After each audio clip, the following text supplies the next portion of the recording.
Hey, we're live, John. Check it out. All right, The nice. marvels of modern technology.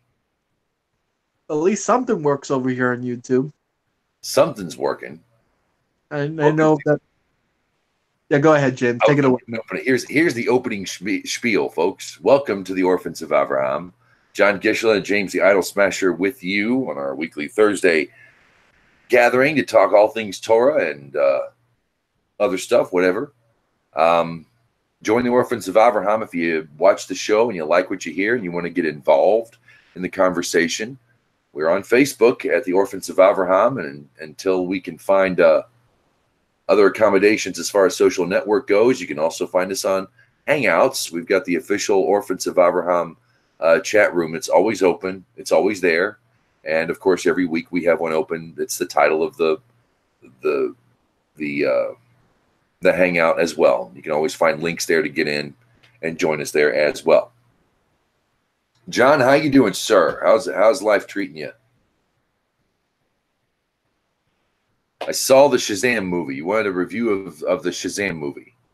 I got to go to Shazam. Testing 1, 2. Am I coming through? You're here. You're in. I don't know why I can't hear anything. I can talk, but I can't hear. So I'm just gonna say, James, I am doing fantastic this evening, and Okay. I thank you. Appreciate you having me on. Thank you. Absolutely. Well, I'm here for you too. Anyway, we're a team. Remember last week you did a Shazam review because I left the hangout early and I had to go do Shazam. I had to go see the movie. It's a fun movie. If you want to take your kids, not the little ones, don't take the little ones. You'll need earmuffs and eye muffs. There's some spooky stuff in there, but it's a fun family film. If you're a nerd like myself and you're looking for OG Captain Marvel, you're not going to get it. It's not a Captain Marvel film. It's the new Shazam film. It's a different character. He's a bit different, but Zachary Levi is awesome. The effects are awesome.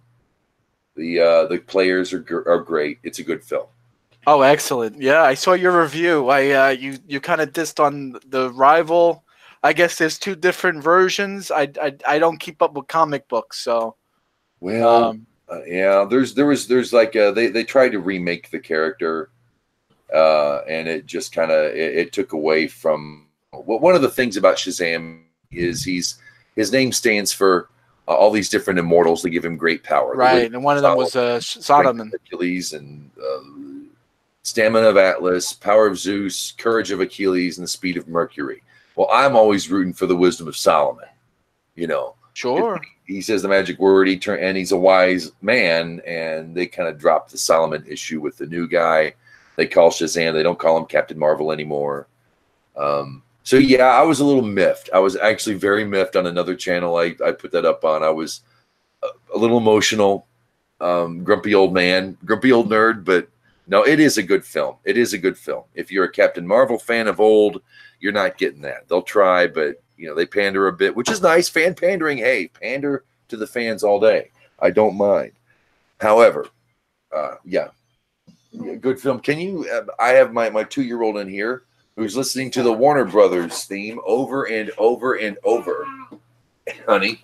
Yes, I'll take. You can settle that down, and in this week's Torah portion, we are dealing with the one who is diseased.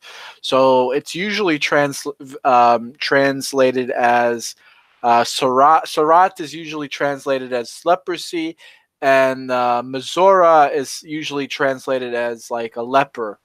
But as we learned over my channel before it was completely removed from YouTube, we learned that that's actually a huge mistranslation, that the Goyish Christian King James Version Bibles or Gutenberg Bibles or whatever you want to call them, Bibles, hugely mistranslate what those words mean. Sarat has nothing to do with leprosy, and a Mizora is not. It has nothing to do with someone who's a leper.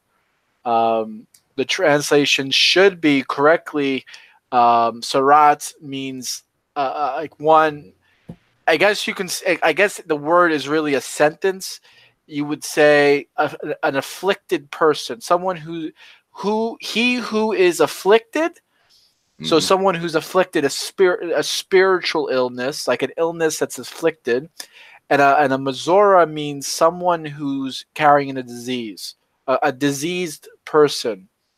That's all it really means. It's a simple, straight to the point. There's a Mazora is someone who's afflicted with a disease and he's ill. He has an ailment that someone who needs to be separated from the encampment because it could affect the other people.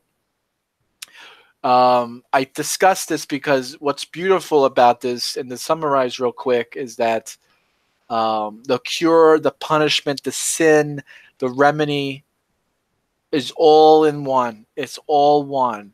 So the person who would get this illness, this affliction, would be from someone who speaks evil, someone who speaks Lashon Hara. And you would see on their outside of their body, first it would affect their house. And if you didn't get the message, it would affect your clothing. And if you still didn't get the hint, God will give you an affliction on your person. And the remedy was this person would be sent outside of the camp, and they would have to be isolated for at least a week until the Cohen would profess,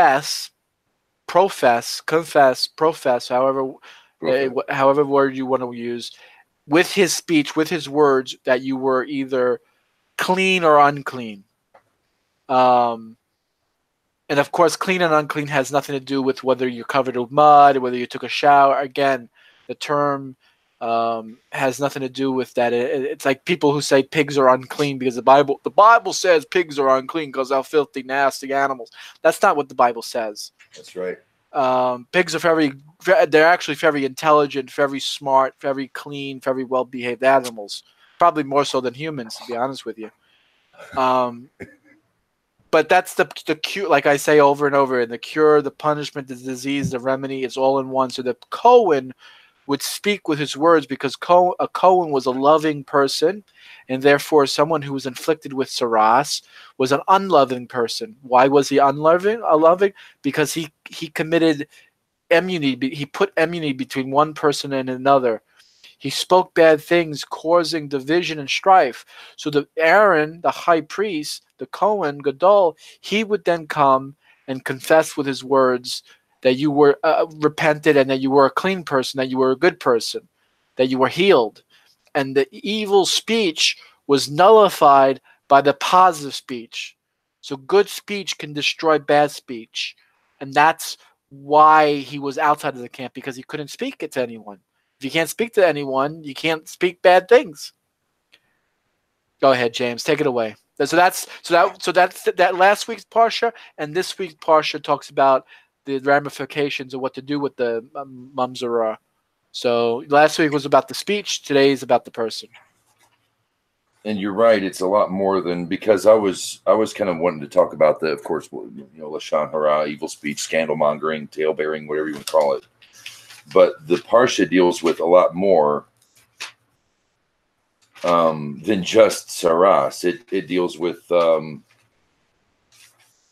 other things like what makes you unclean to go before the Cohen to begin with, or why you can't certain after you make love to your wife, you can't just go right out necessarily, and there's certain things we don't do. A woman's period, that sort of thing. Is also dealt with in here. And yeah, the whole Parsha is named after, it's named Metzora, which is one who is afflicted. You might want to say one who is diseased, because this is, when you're afflicted, I want to say it's unnatural, but in this particular instance, we're looking at a physical manifestation of a spiritual impurity. That the spiritual, and when I say spiritual, I'm not talking some ghost. I'm not talking anything like that. I'm talking something unphysical that is human. You know what I'm saying? There's something. The neshama links us to something greater. If we, that wisdom that descends within every person can be twisted, perverted when they bring it out into the world. You might want utopia your means of getting utopia might not be so utopian. You know what I mean? So we have to be. One thing I learned in Kabbalah was about being a clean vessel. You kind of get the whole inner workings, the whole wiring and plumbing of how the soul works, and how when wisdom ends, you can, like I say, the world, but you can pervert it within yourself. It can get so bad that it directly affects your, like John was saying, your house, your clothing, your own body. It's some people like to translate it as a spiritual disease, and that's not. I don't like saying it like that. I mean, I know we're supposed to, or that's the common thing. It's not a spiritual disease. It's a physical disease caused by spiritual impurity. Impurity to the point to where you're corrupting the natural flow of the universe, of the wisdom that descends in all people. You can corrupt that. And it will physically affect you in the land. There's something deeper to it, because there's something deep within a person. If you have something in you that's malice, that you have to speak bad things about your fellow man or woman, right? Just be gender neutral, your fellow human being. I guess human has man in it, so I don't know if that's gender neutral. I don't know what term can we use. I don't know, but either way, you're wrong, and we'll prove it, right? Right, exactly.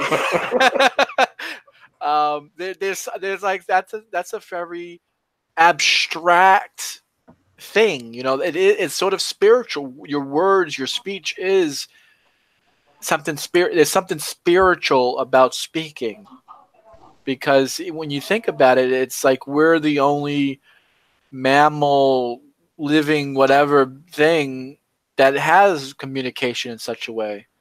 I mean, I guess you could say birds have communication with chirping and and stuff like that. And speaking of birds, I'm going to go off that. Yeah, go ahead, take it away. Well, I'm going to say hello to Andre. Shalom, sir.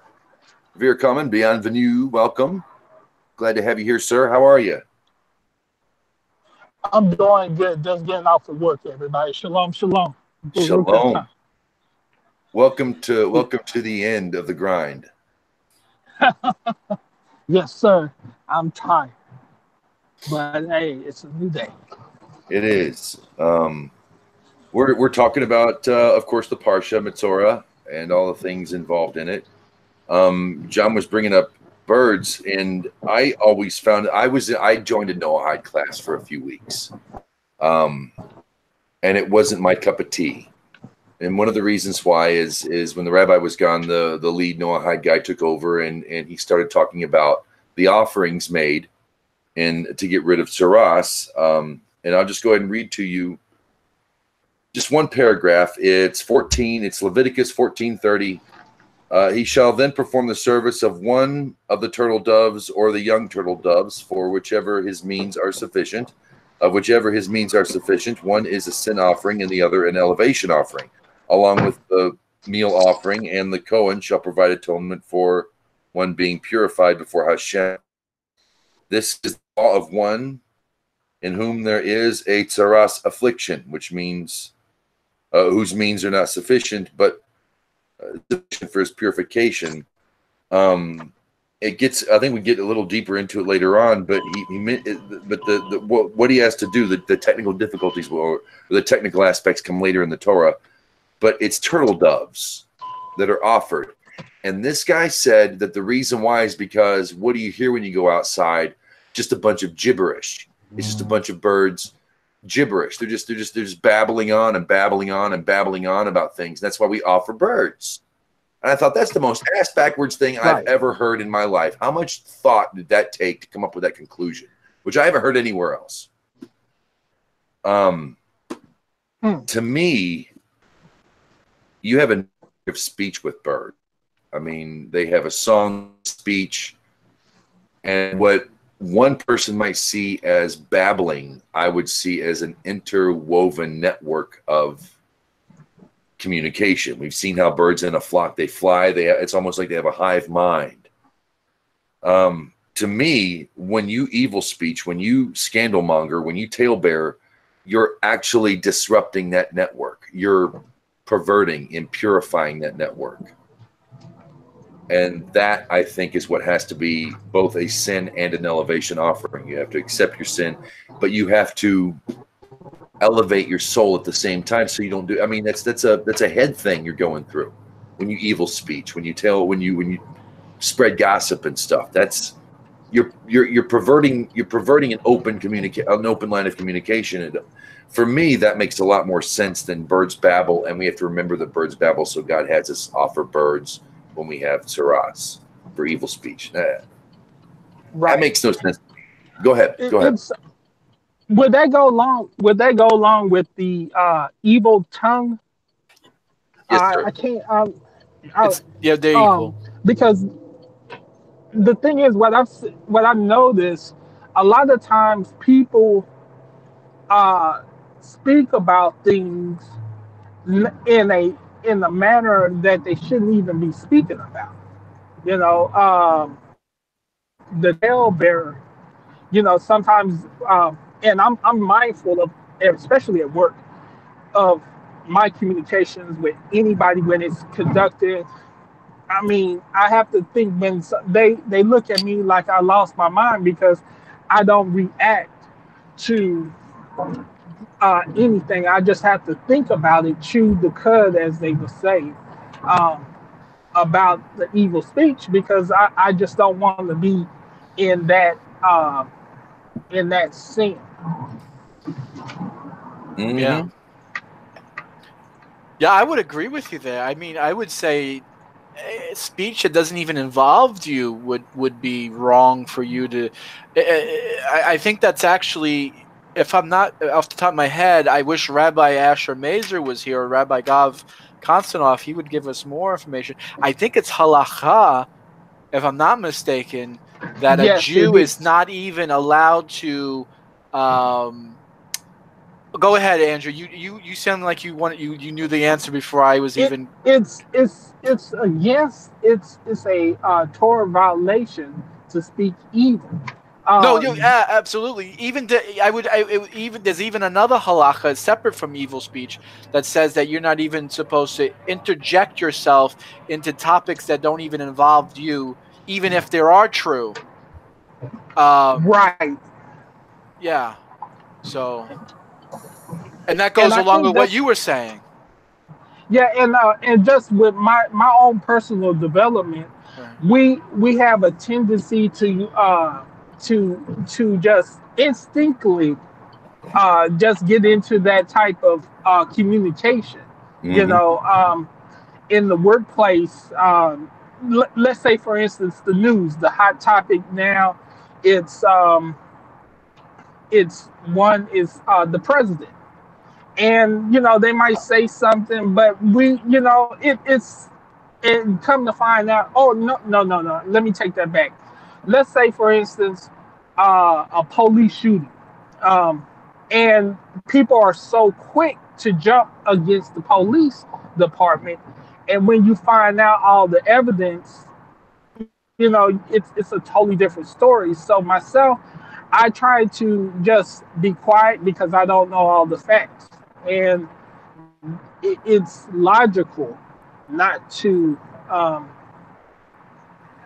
It just makes better sense to hold your opinion, because that's what it is, an opinion, and opinion really don't mean nothing. Especially when it's pushed as fact, it's damaging. Yes. You know. Yes, you said. James constantly says it for the past few weeks. That we had a coup, an attempted coup by Trump, and it was all Lashon Hara. He's an evil Russian spy, and it was just constant Lashon Hara with no facts. And people bought it, and it was constant, and it was repetitive, and the people bought it, and they just ate it up, and then they go out into the world speaking the same stuff. And before we can move forward in the conversation of building an enlightened society, we have to stop and backtrack stuff all the time. It's brilliant in a lot of ways. I can understand why there are rabbis who say it's the worst of all sins, because of so many people, not just you and the person you're talking about, but it directly affects the listener, even if the bystander, and that's good that you have to, that you stop. I'm not here to judge you. I'm not mean to be a schmuck, but no, what you say, I have, there's a gossip circle at my work too. And it's, I have to deal with that. When I hear it, I'm like, well, I have to, I don't want to say justify what's going on, but because I'm hearing it along with them and I'm in the circle, I'm there at the water cooler or whatever.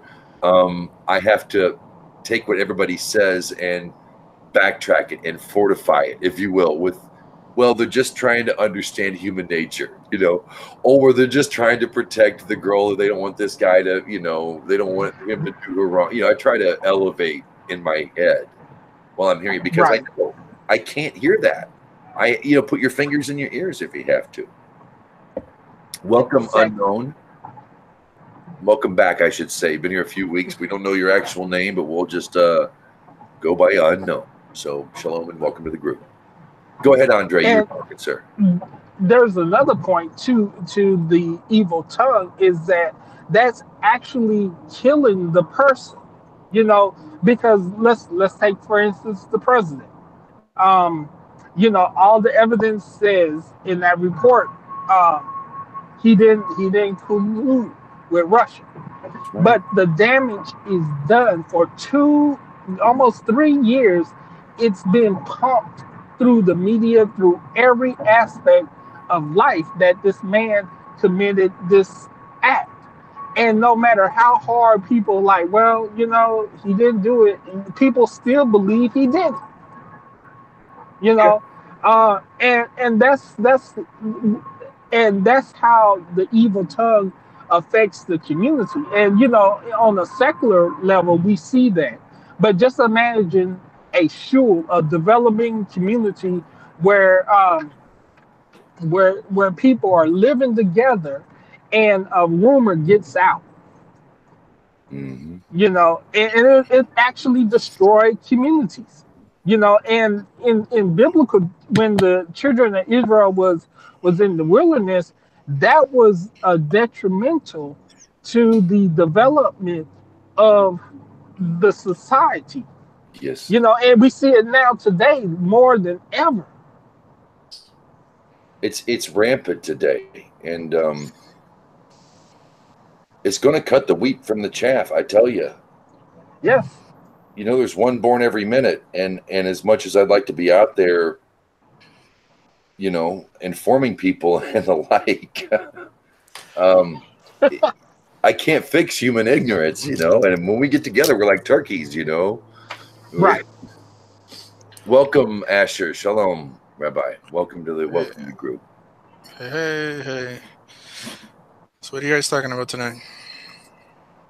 We're in the middle. Well, we're discussing, of course. Well, we'll back up. You got the title of the hangout, Rectifying Evil Speech, but I didn't quite go farther enough. John's kind of brought it up. There's a lot more to being the word's unclean, but diseased, unfit. What was the word you used, John? There's another word, impure. Not just tzaras, but we go through more stuff in the Parsha. But we're back to evil speech in rectifying this. Right, people usually think of a mazor as of a leper. A leper. Like usually, like the Christian Gentile Bibles will translate. You used, dude. You just said it. Afflicted. Yeah, someone who's afflicted. Yeah, person who's afflicted. But it's usually translated as leper. Mm-hmm. So Rabbi, from your opinion, how do you see it? Is it like this tzaras, like some sort of biblical leprosy where people are walking around crippled, or? Well, it says. Well, people say that leprosy is not a good interpretation of tzaras. Why do they say that? Because, armadillos get leprosy. I'm sorry. Why is it? I mean, it's definitely a different disease because it has nothing to do with like body parts falling off, right? But And I mean, it also affects your house and your clothing. I mean, it can't necessarily. right, sure, right. Can't necessarily be The the walls same of your thing. houses, right? It's only a later measures that ties it to evil speech. The Torah doesn't really link it, right? I mean, although you could sort of maybe understand it a little bit with Miriam and but Moses had leprosy. Tzaras, I mean. Moses. Oh, Miriam did. Does it say so? I mean, in the burning bush, you mean that he sticks his hand and it comes out? Like, does it say Saras there? I don't think it can't say Saras there. I don't think it does. No, I think it does actually say Saras. I'm looking it up. I'll be right back. Yeah, like, all right. it's We hard have to double check that. Go ahead, Rabbi. No, just because that's pre-Sinai, So if it says Saras there, then we must assume that Saras was something that the Gentile knew of, that the Gentile world knew of before. Oh, I see what you're trying to say. So it's not. You're saying it could be not linked to Torah. You're saying Saras is linked to Torah. No, well, it could be a Gentile concept, just like the notion of clean and unclean animals predated the Torah, right? I mean, yeah, the Torah is known for elevating a lot of pagan ideas and making them holy. That's almost all of Torah, which is not a bad thing. Nowadays, everyone has become hyper pure, right? I mean, I think people walk around, I guess because we're so used to showering once or twice a day. Remember, in the back in the day, people showered once a week, right? That we think that everything has to be from the outset perfect, or it has to be disposed of. But the Torah always dealt with things that started off messed up, and God elevated it to a higher level. So whether it's sacrifices, they say, I read in Paul Johnson's book that the Egyptians also didn't eat fish that didn't have that didn't have fins or scales. So this whole notion of that we're infatuated that if someone's not perfect from the outset, if something's not perfect, is no good. The Torah only really deals with things that start off screwed up and work their way up to a higher level, to a pure level. There's nothing intrinsically pure in this world. There's nothing intrinsically holy. Even the Ark of the Covenant. The Ark of the Covenant was made with gold that was melted down from idols and like idolatrous jewelry that the Egyptians brought. That gave to the Hebrews when they left. Sure. Right. I don't see tzaras. I'm looking. I've got a Stone's edition. My Hebrew is lacking, admittedly. I can't find the word tzaras anywhere from Exodus 3:14 to 17. Then I would be wrong. Then I would. I don't know if it's. I'm looking. I could be wrong. I mean, I could be wrong. My Hebrew's, but I'm looking for a tzade. I believe it starts with a tzade. That must be the reason why they don't put a Rav next to my name. I don't think it's in chapter 3, though. What would be the affliction of Egypt? Okay, go ahead, John. I'm gonna keep looking. Keep going, John. I'm over here on my desk. Go ahead. I mean, what's the notion of clean and unclean to a non-Jew? You said that was pre-Sinai, that they had that concept of clean and unclean? Well, no. It appears like this in Genesis of clean and unclean animals during the Ark. Now, there was clearly no Torah back then, so I think there must have been some cultural understanding of what a clean and unclean animal was. I mean, just like the Hebrew language. The Hebrew language is almost identical to the Aramaic. It's almost identical to Arabic. That's why I don't really get excited when I see people pulling out all this like Phoenician Hebrew and all this stuff and saying, and of course they have to write God's name in a Paleo Hebrew form, like this is the authentic way, and this came from heaven. If you look at the languages, the written languages of the nations that surround the Hebrews, and really where the Hebrews came from, because it says that there was a mixed multitude on Mount Sinai, and Abraham was from Mesopotamia. It was this Paleo Hebrew script or something similar to it, So I think this is another example that there's nothing intrinsically holy in this world, that everything has a crappy start, and it's what we do with it. Including ourselves. This whole thing, this is a stupid idea. Like it doesn't really exist in the Protestant world, but in the Jewish world, that there's men who walk around who don't sin, and they're like holy vestal virgins, Sadiqim and all this. Oh, they're so holy. And then, of course, after they die, they start writing stories about them, how like when they were 5 years old, they knew the whole Torah and Talmud by memory. All this nonsense. Art Scroll is famous for doing this. Art Scroll is famous. And there's a lot of rabbis who won't buy Art Scroll because of that, because Art Scroll takes the stories of the Gedolim, like of the big rabbis, and in their books, in their biographies of these individuals, they make them sound like angels, like superhuman, even before they were of age, right? So it sounds ridiculous. It makes us look stupid, assuming that these people were Ubermenschen, like Supermen. Yeah. Come on, you're gonna tell me JC wasn't teaching the Sadducees things when they was 3 years old? What do you mean? Come on, Rabbi. I got a thing here. Go ahead, but that's a Jewish book too. The word that's used in chapter 4. And behold, it was leprous like snow. Tzaras. So it wasn't exactly. There was almost like their. I think it's Sarat is the name it you or Matzarat. Yeah, Sarat. It says Metzarat. Right. Matzarat. Same so thing. It's like Metzarat. You're from Metzora, from Sarat. It's the same thing. Yeah. So it's weird. I think it's the Ramban. There's two opinions in Judaism. There's like on this topic I'm going to speak of, and it's between Rashi and the Ramban, and that the Torah is not written in chronological order.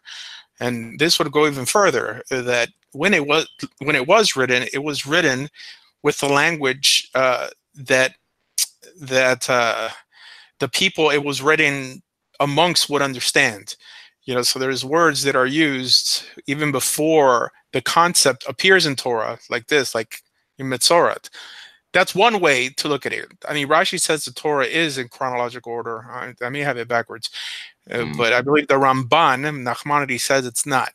And that's actually true. I think the consensus says it's not in order. I think you said Rashi actually thinks it's in order.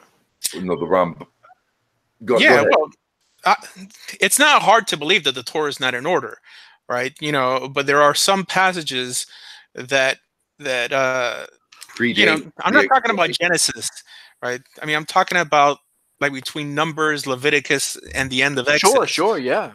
Exodus is like, don't they mention the red heifer before it even was need? Don't they? Right. The red heifer happened before there was a need for the red heifer. If you look at it, So these are arguments that people could only really respond to if they know the text. If you tell a Christian that, they'll be like, "Oh, you're a heretic," But if you're involved in debating Scripture, you have to kind of leave yourself a way out, right? And say things like, perhaps the Torah was not written, perhaps it wasn't written in chronological order, just to, like get someone to not build a new religion of something they don't understand, right? Like saying that the Torah was given before it was given just because the concept may predate Exodus chapter 20, right? So there's people who get stuck on first age thinking, but this is clearly stuff that so you're under the impression that Torah wasn't there before Mount Sinai? Avraham, Isaac, and Jacob. And have you even met me?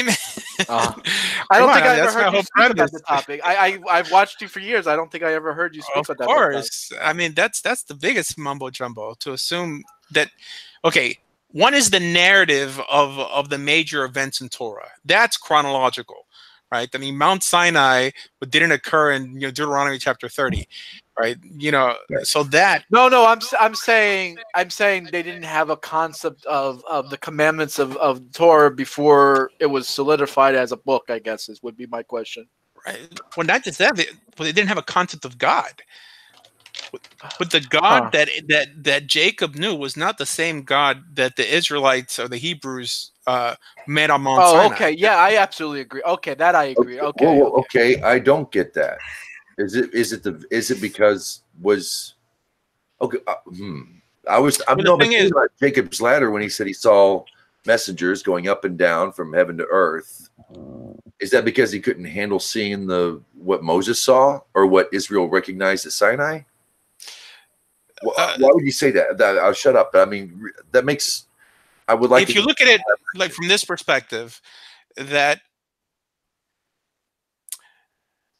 what we know of what we know of our God or of a specific God is what he requires from us. And that's it, right? I mean, if God appears to Jacob, appears to Abraham, and doesn't really ask him to do anything. Now, we know Abraham had certain tests, right? But the character of our God is revealed after Sinai, right? The acts, the wondrous miracles, the love he has for humanity is, I mean, it might as well be a different God, right? Only because someone claims to be your creator, right? Doesn't really, I mean, anyone could claim that, right? So it seems that post Sinai that we had God of Israel 2.0 here, which is what we know of nowadays here, which is why we don't see him punishing people in the 5 books of Moses till only after he gave the Torah. I mean, it seems like, well, not only was he a different God, like we were a different person, right? Like he wasn't dealing with primitive men anymore who didn't know any better. Like now, like he was dealing with people who were given instructions to aspire to. This is why he could punish them now, So clearly it was the same God, right? But it might as well have been a different God. This is why I don't believe that Allah is the same God as our God, Eloah, the God of Israel. Why? Because their God requires something completely different than what our God requires of us. And that's what worship is. To worship a God means to serve him. And how do you serve the God of Israel? By obeying what he tells you to do. So like if your God is telling you to do X, Y, and Z, and our God is telling us to do A, B, C, it can't be the same God. I mean, it's just semantics. You're just calling it God just because, I mean, he claims to have the power to destroy you. Would you say the Christian God is also a different God by that standard? Not the Messianic God, but the Protestant God. I mean, a God who abolishes commandments and right, yeah, absolutely. Changes it. All right. Like the whole notion of becoming flesh, I don't think that's unbecoming of a good God. I mean, God could do whatever he wants. I don't think that contradicts the Torah. I mean, I think it's philosophically foolish, and I'm sure you've heard me say that before. But the way a Christian serves God is absolutely different than the way a Jew serves God. I mean, a Jew serves God through prayer and mitzvot. A Christian God doesn't be served that way. Well, the Christians do have a tendency to hang the 10 Commandments on the walls of their house. I mean, all the Christians I know, I've been around them for a while. They do tend, and this is where I give Islam a little credit for the most part, aside from Shabbat, they're taught to keep the same 10, aren't they? I mean, maybe there's some halakhic. Maybe I want to say halakhic. That's maybe not the right word to use, but they do have there is a discipline there. Yeah, they have a set of laws, but it's not identified. I mean, it's not like codified like 10 laws that came through Moses. I mean, it's similar to like we have laws that appear in Genesis, but we follow them because they're reiterated later on in Exodus and Leviticus, Numbers, and Deuteronomy. So they would say the same thing, that although Moses received laws, they didn't become applicable till they were transmitted through the Quran. And I guess their opinion is that whatever wasn't transmitted to the Quran, the Jews made up or corrupted. But yeah, so this is why I don't think that it's nice to say that we all worship the same God. It's not really. I mean, if your God is telling you to do something completely different, I'm not saying that. He's not necessarily telling you to do something unethical, but it's just. We can agree there's one boss, but we're going to disagree on what that boss wants us to do, aren't we? Right. That whether we want to agree there's two bosses, right? I mean, only because we happen to believe that God is one, like, doesn't make us any more connected than if we would agree that he's 2 or 3 or 4, right? I mean, I don't think him being one entity makes him one iota more ethical or the whole belief system more solid to believe in. All right. I mean, people make a big deal out of this stuff, like, oh, you know, you believe God is 2, 3, right? Christians don't believe God is 3. Mormons do. Mormons will tell you straight out. You know, they believe there's 3 in the Godhead, right? But this whole notion of monotheism, I mean, something else I was thinking about today. You know, so we have so many preconceived notions, and one preconceived notion that we've just absorbed and began to interpret Torah like passages through is the rabbinic idea that a stranger amongst your midst, a ger, whatever, was in any way a monotheist. Nowhere does it say that the ger in Torah that was a monotheist. Now, our rabbis through midrashim paint this picture, but that's not what the Torah says. Right? As a matter of fact, the word for idolatry in terms of a sin doesn't necessarily appear in Torah either. Right? Now, clearly, I don't endorse idolatry, but I mean, people, you know, I mean, that's the favorite insult that most like YouTube and Facebook, you know, rabbis have for Christians, or, you know, for Jews they disagree with. They'll call them heretic. You know, in the Talmud, they don't have words like heretic. They don't have words like, you know, like all these things are much, much later ideas. It seems that the closer you got to Torah, I mean, they didn't worry about this stuff. I mean, you had people who were actually physically, you know, like sacrificing their kids and, you know, like killing their parents, but they had bigger things to worry about than like whether you believe God had a partner. You know, I don't think that ever crossed anybody's mind. You know, so I was saying that one of the biggest rabbis alive today, you know, his name is Rabbi Herschel Schechter. So he is a posek for the OU, and he's a Rosh Hashiva in YU in Yeshiva University. So he says, Shema Yisrael, Adonai Eloheinu Adonai Echad, does not mean that God is one. It says that means that God is unique. Why? Because that's the only thing that would make ethical sense to people at that time. In other words, what does it benefit a nation at that time, like for them to hear that God is one? Nothing. Okay, you're one and what? No. But if his point is to say that I am unique amongst all the other false gods, oh, well, that makes sense. You know, he's worthy of being emulated. He's worthy of being trustworthy. He's unique. He's unlike every other god, because echad could also mean unique. Why do these numbskulls force? I mean, they'll have a 10-hour class on how God is one. It doesn't mean anything, right? And of course, everyone just copies what everyone else says, right? But God being unique is what makes sense, and this is how I teach it. This is why, I mean, I'm not quick to throw people under the bus as quickly as other people are today. This is why Christianity was never mentioned in the Talmud. You know, Christians are not attacked in the Talmud, and and I don't endorse Christianity. If anything, I defend Messianic Jews and Hebrew rooter guys more than Christians. Just Christianity is a form of idolatry, in my opinion, right? But Messianic Judaism isn't, in my opinion. Of course, it's all opinion. We don't know. The Talmud, again, either way, it doesn't mention it. But where's everybody at, man? I mean, this class, this room used to have a lot of people. Oh yeah, it's not the same. We do have actually competition tonight. Don't we have? Isn't there Uncle Mike has his show on Thursdays? No, it goes from 7 to 8. It's over. Oh, it's over. Sorry, I had to take off, guys. I had a 4-year-old who was dying to get in here and bring her noisy tablet with her. No problem. Well, who's Uncle Mike? Who's that? He's a goy that teaches Kabbalah. He's a Garrett. Oh, this is the guy that I debated? This Garrett Gravy? No. Yes. No. Yeah. Yes. Okay. But unless Yeah, Garrett Gravy comes in and comes in to chat, which he's more than freaking welcome to. I invite him. Come on, you know, it's So he's not going to come on if he knows I'm there. welcome. I mean, we do a little debate here, but in the end, it's a discussion, and you know, this is the place to go. You know, everyone's got. There's a new Noah Hyde News. I haven't been there yet. It doesn't seem like much. We have all different kinds of websites, but Nobody has a roundtable discussion open to the public like we do here on Thursday nights.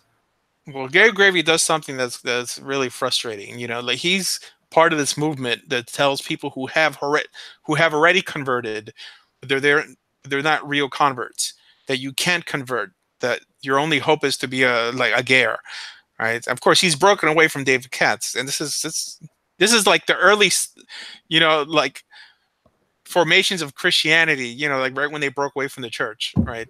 From like the Jewish church, because now he's doing his own thing, and he's, like giving away books online of like the Ramdu and all these like rabbis most people have never heard of.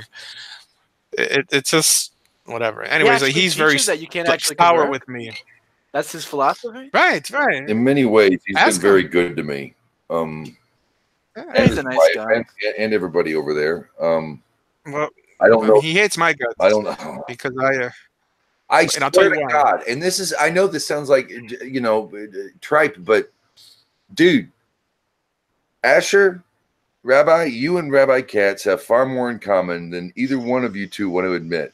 I messaged him to have a discussion with me. I mean, he won't respond. He's lost weight and gotten healthy, but no, really, what you guys are saying, I mean, to outsiders like me and doofuses, what you guys link on that is not spoken of in the Noahide world and in the public Jewish world, if you will. When I say the public Jewish world, what is offered to the people on YouTube or websites for public consumption. What you guys differ on is that the Torah is, aside from Jush, aside from tradition, aside from pageantry, looks, extra, is that the Torah is the blueprint for humanity, and that everybody would be better off. The closer you get to Torah, the better off you and the world around you are going to be. And he says that for everybody. That's why the Ger thing translates well on his end. But I mean, even on your end, you're like, be Jewish. Just be freaking Jewish. That's kind of your message in 3 words. Be freaking Jewish. Just freaking do it. Just plunge. Do it. And I support that message so much, because that's the only way I can deal with it in my life, and the only way as a non-Jew, who chose this thing, it's the only way to go, is to just the whole Torah. And the closer you get to the Holy of Holies, the better off you'll be. If being a Noahide, is better than being an agnostic out in the middle of nowhere or whatever, good. If you want to go from Noahide to a Ben Noah, to the the modern day, what we might call Ger Toshav, and really be serious about this thing, or that you just take the plunge and go and immerse yourself and be Jewish. I So what do you mean by whole Torah? You two guys. I know you guys think you're a dichotomy. I'm sure Rabbi Katz might too. He's not here to say, but but from an outsider, you guys have so much more in common than so many of the rabbis out there teaching about the Torah, not about separating Jew from Gentile, which should not be the Noahide message. But anyway, So I don't know. So when you say whole Torah, you mean like hooker Torah, like kind of like the Messianic dance group, the concubines of King Solomon? I mean that you read from Genesis. Okay, I got it. All of it's applicable to your life. If you're not Jewish, if you're not a priest, you're not a Kohen, it still will enrich you. Go ahead. I hear you. All right. I'm the most approachable person out there. All right. I am people call me in the middle of the day, and I work for a living, and I answer the call. I don't answer emails, but when they call me, whatever. I have reached out to everyone. Every day I message somebody to have a discussion with me. I mean, just because that's how I remain relevant, by having discussions with people. I am the most, all these guys, David Katz, Tovia Singer, I've spoken to Michael Skolbeck twice, but he didn't want me, to scared. I have the recording, by the way, but he told me don't put it up. I mean, just speak, whatever.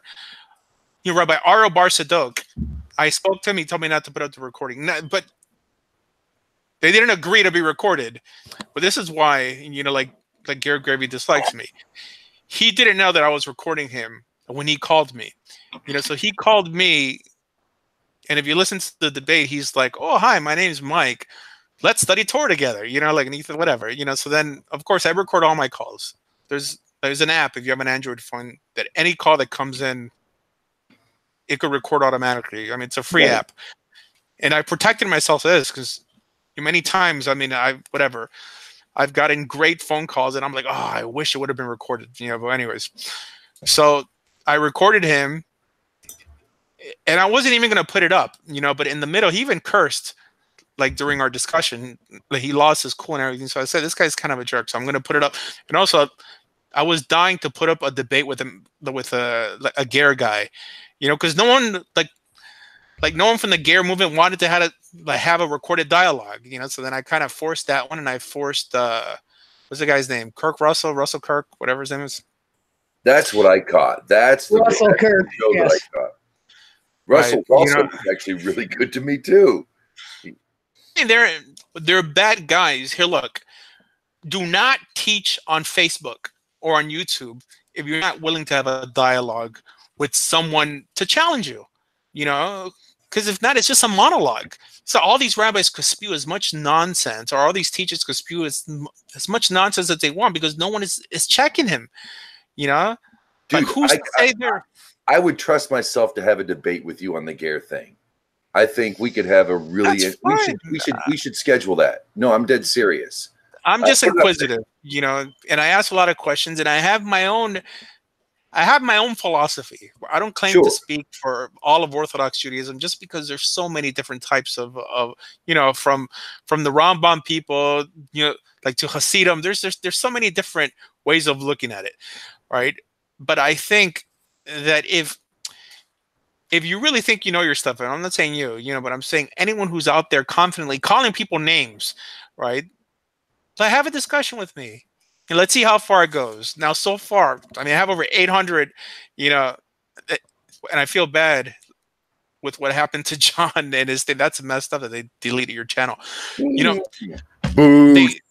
Go ahead. They threatened to do that to me because back then, where they had a 3-strike system, I had 2 strikes, and then I downloaded a software that overnight it downloaded all my videos, and I moved it over to my own server. So this is why, if you go to TorahJudaism.com, all those videos are on my server, just in case they close my channel down, because I know how you feel.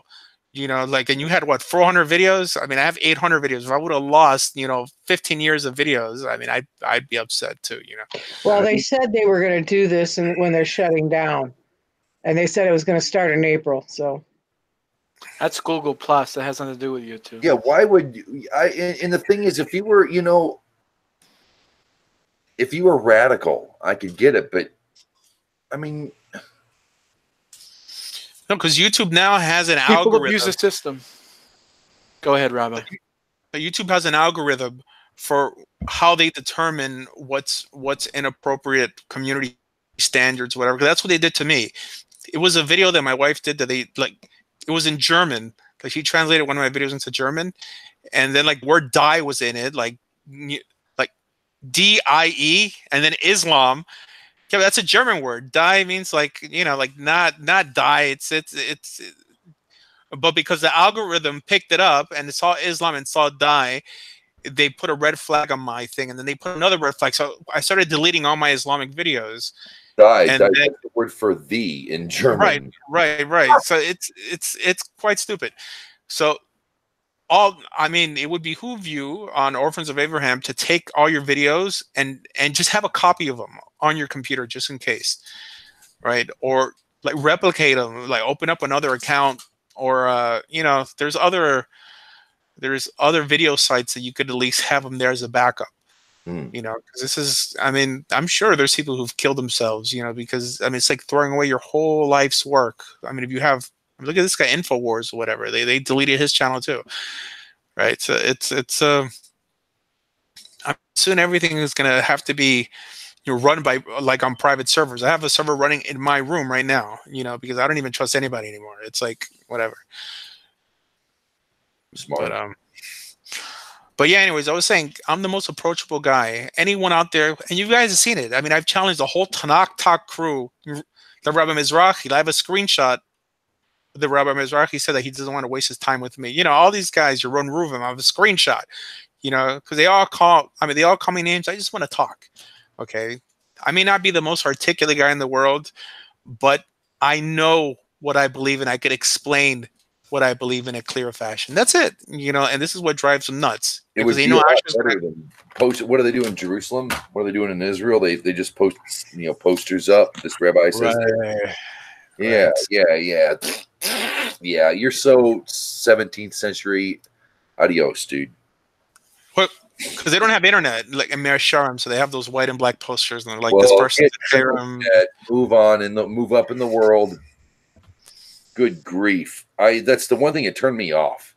One of the big things that really turned me off was the crap, the shit Jews like to spew about each other. Orthodox Jews. You got Bernie Sanders and freaking Chuck Schumer out there making headlines, and you're worried about, oh, give me a freaking break, dude. Don't even. It's a big turnoff, man. And it's not that I don't love any less or that I don't find Torah any less valuable or their teachings any less valuable, but that stuff's got to stop. That's not going to go well with the goyim out there. Take it from me. What Orthodox rabbi out there is having live debates with Christians? Who? I mean, Toby Singer is only debating like Greek Orthodox, Calvinist. Why doesn't he debate some Messianic Jews? I mean, some Israelis. I mean, let's make it interesting, I mean, no one's debating out there. While the Hebrew root movement is growing like crazy. And they're like Hebrew root movement. We have a good friend of ours to the hangout who always brought, when she discusses, well, when I was at Hebrew Roots, we learned blah, blah, blah, but now I'm learning this. What does this mean? And it was more than one occasion on more than one hangout that this was brought up. Who are these people? And I hear about them. I have no clue who they are. I have no desire to look. They're coming out of the woodwork. They're not Messianic. They're a lot more serious than Messianics, like, these are the guys who are out there spotting the moon. These are the anti-vaccination guys. They're serious about studying scripture. This is why they're so serious that they actually believe that the earth is flat. Right? I mean, there are instances of the Torah could paint such a picture. I don't think it's worth dying in a mountain over. Right? Just like vaccinations. Right? All right. But it's growing. It's growing, and I occasionally go into their group and I challenge everyone to a debate, just so we can talk. We need dialogue, man, and this is the only way. This is why, like, if the rabbi you're following is not constantly getting his ideas right, I mean, showing you. I mean, it's kind of like martial arts in the '80s, right? Everyone, careful with him. He knows karate, right? Karate in the '80s, right? Cobra Kai. Cobra Kai. Karate sucks, man. After UFC, everybody wants to be with the winners. Everyone started doing Gracie Jiu-Jitsu. Why? Because we are in the UFC of religion now. And Facebook Jiu-Jitsu's taken over. That's every facet of Brazilian Jiu-Jitsu. And Facebook is the octagon. Now, I'm not into like people going back and forth on a thread, because all you could do is copy and paste and insult but just have a phone call. Anytime I talk with people, it's very respectful. I'll give them the benefit of the doubt when I think, I'm not here to call people names, but you have to be able to dialogue. Just, be a person, be a human. I mean, it's not about just calling people names, right? And this is why you have to follow the winners. You have to follow the ones who are not scared to, I'm suicidal when it comes to dialogue. In other words, I will challenge people who I know in terms of knowledge know a lot more than I do. But my whole tactic is logic and ultimately wisdom. Right? I mean, you could know in and out. There's this Muslim guy, like on YouTube. He knows the Bible, Quran, and New and Old Testament by memory, back and forth. I don't think he's like a database of information. I don't think he has a lot of wisdom or uses logic, so only know a lot, but doesn't mean that you're necessarily on the right path. All right. I mean, Jehovah's Witnesses also have theologians, right? Hey, Aaron. So what would it take to welcome to the room, Aaron? So what would it take to get? Welcome to Off Time. I Shalom, would do everybody. anything to get you and Rabbi Mizrahi in a one-to-one call. Right, how would we get that going?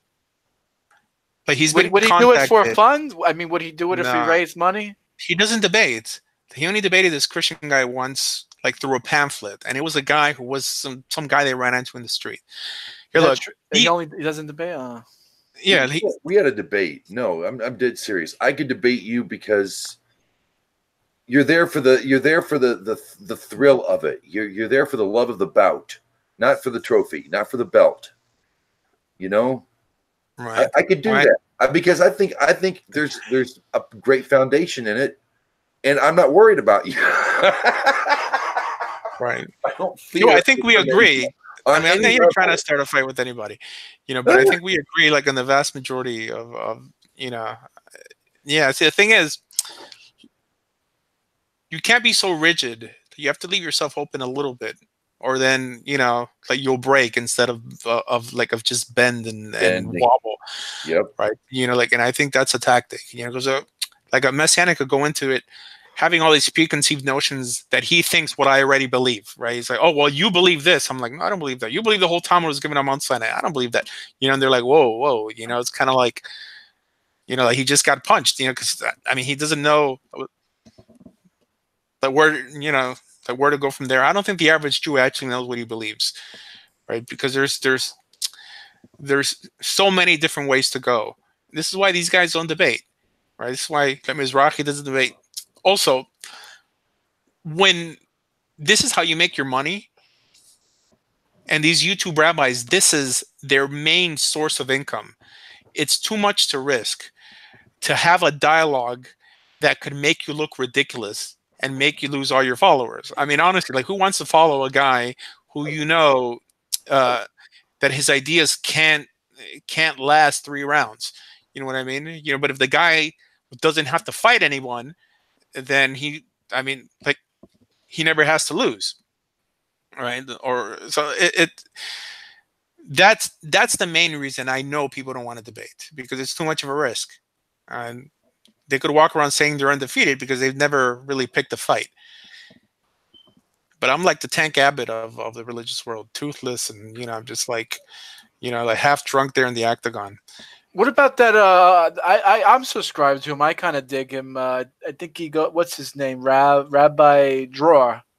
You know who I'm talking about? Dror. Oh man, I mean, it's a different type of he's speaker. like all out, yeah. But he's a motivational speaker. I mean, but could you imagine the conversation you two could have? Oh, I don't know. I mean, he's definitely a nice guy. Out of all the YouTube rabbis, I like him the best. I mean, he has a heart, and he looks like a nice person.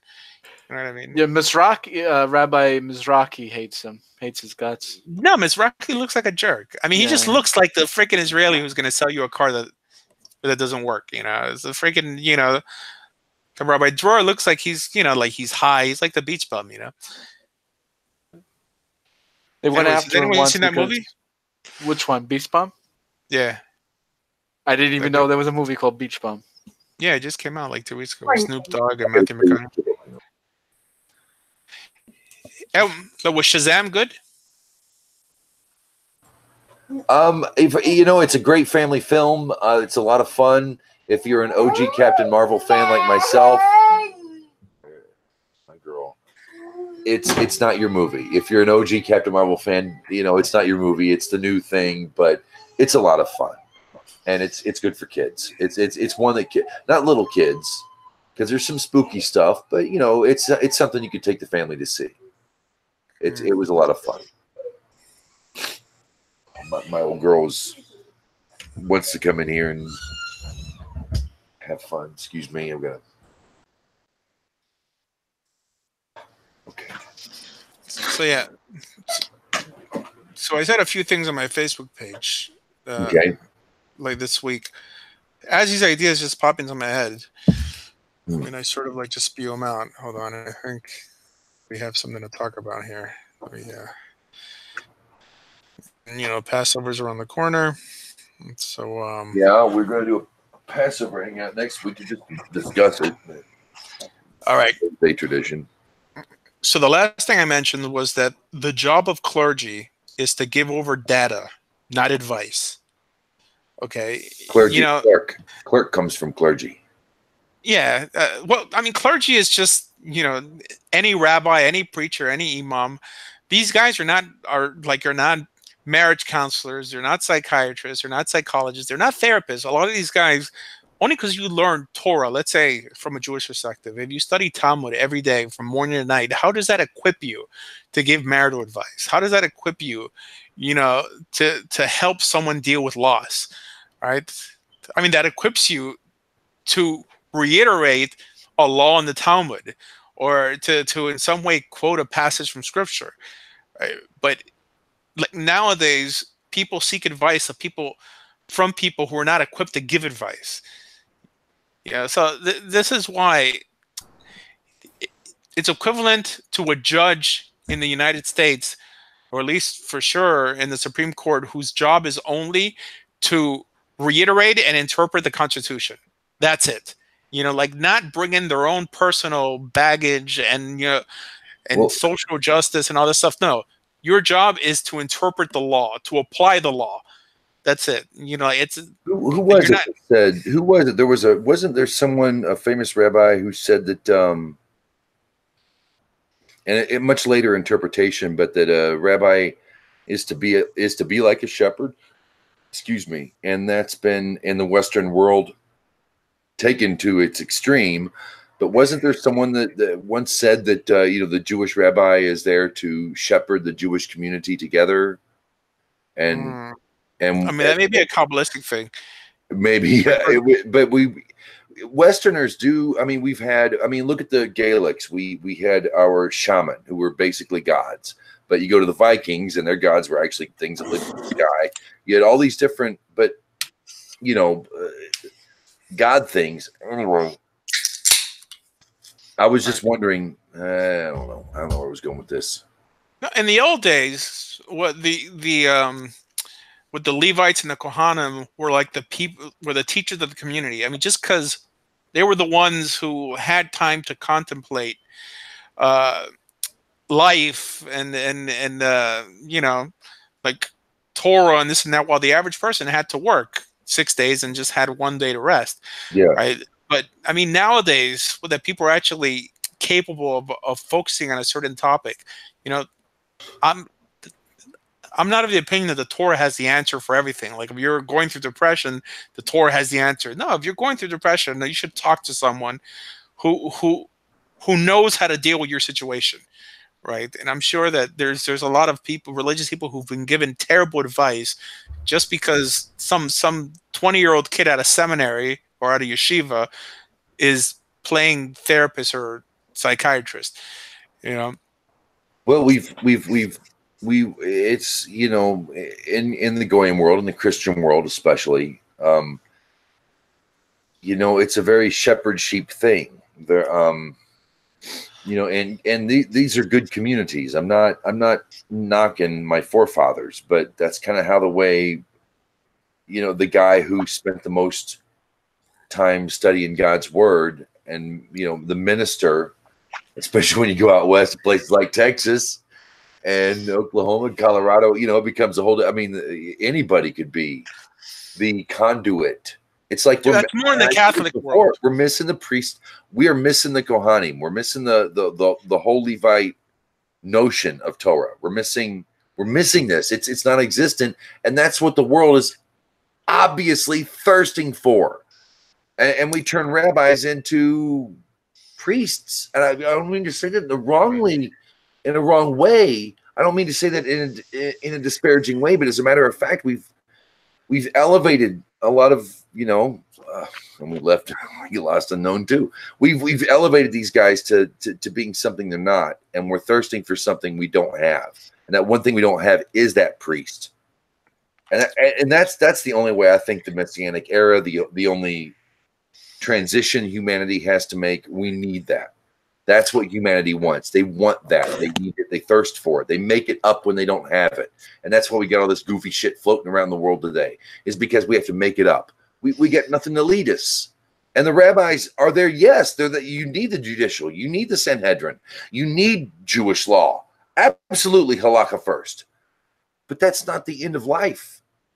And people are thirsting for something they ain't gotten. And they're not getting. That's why Kabbalah sounds so great. It's something.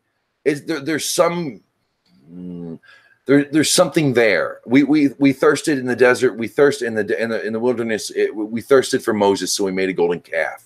Okay, we can't worship Torah, so we turn to other stuff. We turn to the closest thing we got. We're replacing something. We're trying to feed ourselves on something that's not nourishing us in a way that we need to be nourished. We're vacant in that. You know what I'm saying? I'm trying to make puzzle pieces fit. I mean, if you don't have a working knowledge of what was during that time and how and why they thought and what they did to say what they did, it's not going to make any sense to you now. And that's what I like. The things that I'm learning are stuff that probably most Jews already know, and it just falls under the part of Kabbalah that we're learning. And I mean, there's some things, yes, but there's other things too that you look for a deeper meaning in the verse and why it was said and what was said about it. It's not just a deeper meaning. There's, we can say there, I'll readily admit the theme of the hangout tonight was about Lashon Hara, but there's not a whole heck of a lot spoken as far as law is concerned. But there are dozens of examples. Well, I'll say dozens, but there are plenty of examples in the Torah how evil speech screws it up for everybody. Every time, every single time. Imagine if Jacob didn't have to sit in prison for 2 years. And then Pharaoh has his dream. And Jacob be the first guy there. Potiphar would have been, check this. Oh, I got a guy, Pharaoh. Boom. But, what was the point of the two? You know what I'm saying? I don't know. Right. So Catholics, at least, the Catholic priest is typically very equipped to both be a clergyman and a psychiatrist, psychologist, therapist, whatever. I mean, those guys, they probably because they deal with preparing for the confessional, right? I mean, they're more equipped, but I mean, typically, let's say in the Christian world, most of these little churches that you find, in the middle of nowhere, are people that 2 years ago were probably alcoholics, right? They hit some 12-step program, they find God, and 2 years later, like just because they've been studying scripture, they'll open up a church, right, and take upon this, like the title reverend or pastor or apostle or whatever, and that's really what I'm referring to, and that's the vast majority of rabbis in the Orthodox world, right? They study now. Like studying in yeshiva does not equip you to give people advice on personal issues, right? It equips you to act like a lawyer, not like a therapist. And I mean, people call me up with like questions, personal stuff, and I could give them my personal advice. I mean, heck, I'm an American, I'm a conservative, I'm a veteran. I've told a lot of people, I've lost friends. There's some people that were.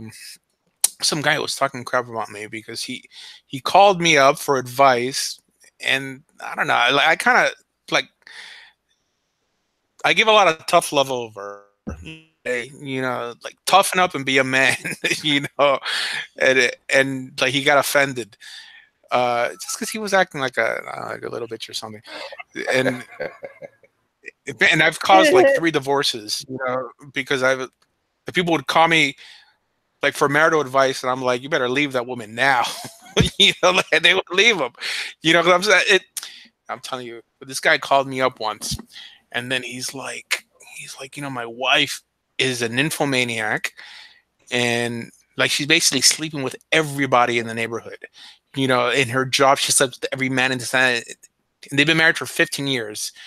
Oof. But they don't have kids together. And I'm like, what are you doing with this woman still? You know, she's sleeping with everyone, and you don't have kids. I mean, she's going to give you some disease. I mean, you better leave her right now. I mean, he never called me back. I doubt he took my advice.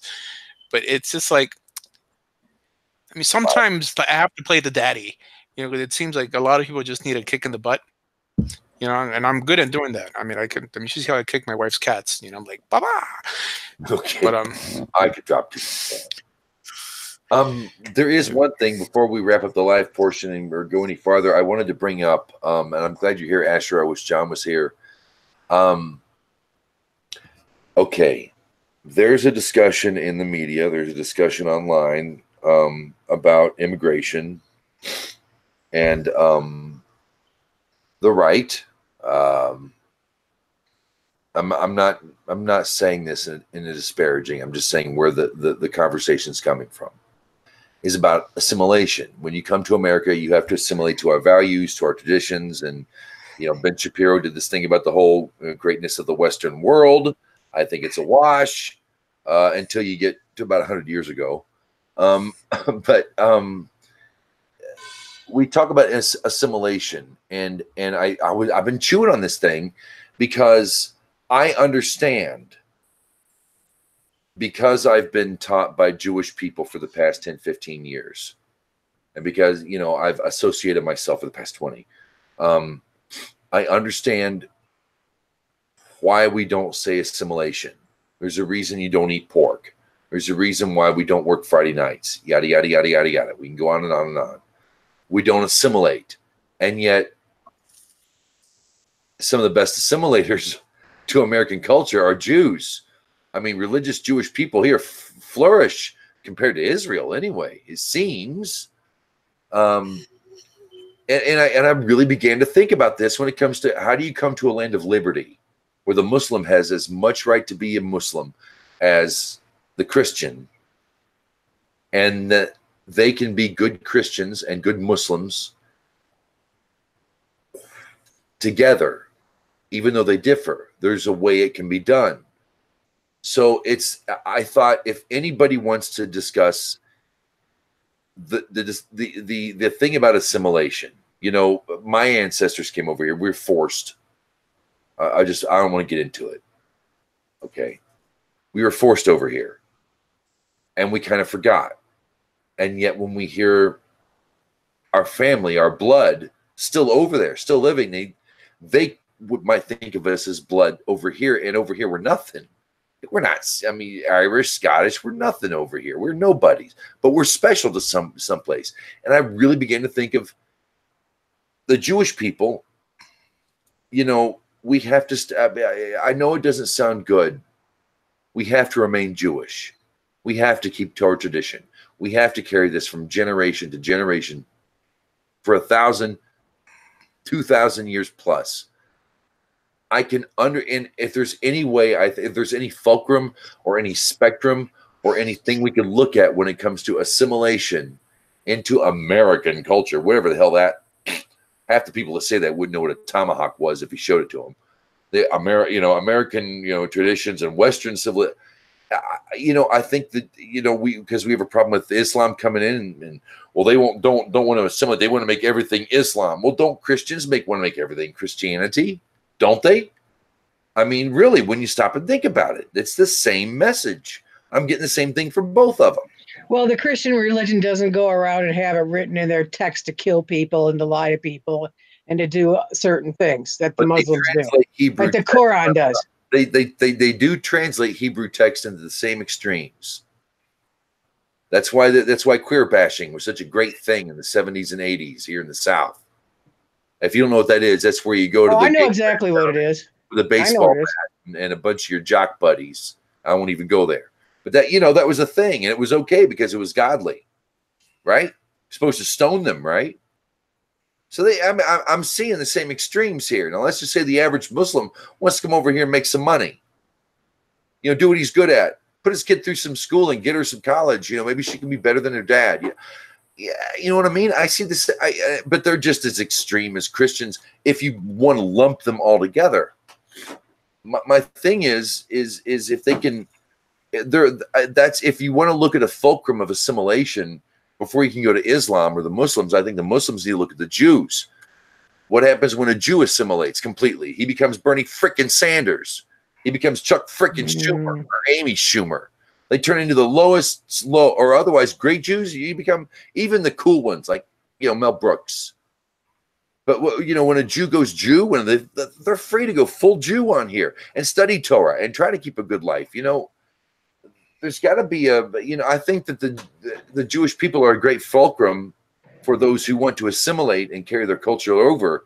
If there's anybody who's got a better case for non-assimilation, and yet nobody else is assimilated better. Really, I mean, come on, really.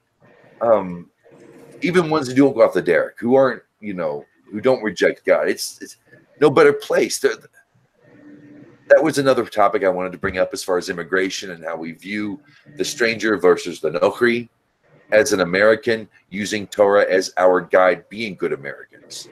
Because it's about being a good human being. And if you're going to be a good American, you're a good human being. What does Torah give us as far as immigration and the Jew and assimilation? What does Torah teach us? Somebody take it away. I want to shut up now. Go.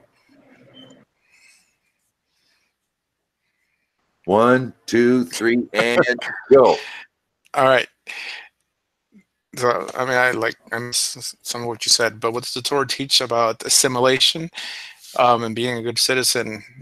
Yeah. I mean, I think, all right, so your family came from Ireland, right? I mean, you're no longer like an Irishman. You're an American now, right? I think that the Torah did something revolutionary when it came to assimilation and true immigration. In other words, in the old days, people could not join other peoples, right? In other words, like an Israelite couldn't become a Philistine. I mean, he could worship the God of the Philistines, right? He could dwell among them, but he would never become a Philistine. Back then, your citizenship was your religion, and your king was your God. Israel, the Hebrews, the whole experiment was the first movement to teach that it doesn't matter who your parents were. It doesn't matter about your past. What matters was your desire to change and to elevate yourself to a higher level. Right? And, this is why Israel was to be a nation unlike any other nation. Right? I mean, nowadays, because of nationalism, we think that Israel is just like like the French and the Irish, but it's not that. It's a nation made up of belief, of certain people who believe a certain way. Genetics don't count. All right. So, I mean, clearly an ethnicity could be made out of anything. I mean, once you have enough people speaking a certain language within certain borders, you start, building a national ethnic identity, but that doesn't mean that it's a genetic identity, right? I mean, it's a philosophical idea. Israel is a philosophical idea. And it's very similar to America, because that's what America is ultimately, an idea. In America, they don't care the color of your skin or where you come from. What they want to know is if you could do the job. Well, in places like South America and in the Middle East, if you go to these big companies, they've employed everyone from their family, because they don't trust anybody. And even these, like in dictatorships, right? Like the dictator's cousins are like, and uncles and brothers are like the generals and the commandants, and it's all, America's not like that. It's like we're in this together, and it's what you can bring to the table. And it's very similar to Judaism. I mean, Judaism doesn't ask about your past, but it thinks about your future, like what, how good we can ultimately be together, bringing all our skills together. Because so this is why, this is why like America's been so blessed, because it's picked up that model. But since the rise of Kabbalistic Judaism, I think the Jews are trying to undo that model. Teaching that there is a Jewish soul, that there is something intrinsically, genetically Jewish, that if you don't have this, you can't attain it, right? And there's if you are to that, but it's very, very, very specific. like the line of David for the Moshiach, or the line of Aaron and Levi for, but that's so specific. I mean, Right. So that was more to reduce corruption. Like right. nowadays, in terms of politics, when you elect a politician, he basically spends every day trying to do things to get reelected, right? While if you have a hereditary title, you can actually have a politician who cares to do the job. I mean, he doesn't have to worry about being reelected. No, he's there to do his job, right? I mean, he's not there to be popular. He's not there to kiss babies and get the popular vote. So this is why I think it's more primitive to elect our leaders than to have like saying, okay, like anyone named Trump or Obama or whatever, like their family will whatever. And of course, like if they don't do what we want them to do, then we'll overthrow them ideally, right? But that's why you have to have the population that's armed, and this is why that we need a Second Amendment. The Second Amendment was created to prevent tyrannical reign and tyrannical leaders from taking control. But nowadays the government has the power. I mean, not the people, especially in places where you're not allowed to own a weapon. Thank God for the black market in states who do allow it. Right. I know Bernie's coming to Michigan, and he's going to talk to the unions, and it's not going to be open to the public. It's going to be a closed session open to the unions. How do you think that's going to go? I'm serious. It was on the news tonight, the local news. How can that guy? I'm just telling you, it's happening. When I say this, and I don't mean to sound so bad, but when Jews fall, man, good grief, they fall hard. He's not a Jew. He's not a Jew. He's a Gentile, and he'll acknowledge it. I mean, he doesn't. He could have been something more. Gino. Anybody could have been anything. The homeless guy, outside the bar, like if he was nurtured properly, right? Or like if he would have made the right decisions, he could have been the greatest tourist caller in the world. It doesn't matter if your last name is Sanders. Doesn't Maimonides say that if you reject God and reject Torah, you can no longer carry the term? Well, he says Israel, right? But Jew. But he never uses the word Jew. I mean, that's only in English. Yeah, so like he uses the word Israel, but I never heard that if you reject it. I mean, it says that if you deny Torah and the written and like oral law, it says like you're no longer part of Israel. It says in the 3rd chapter of Hilchos Mamrim. Right?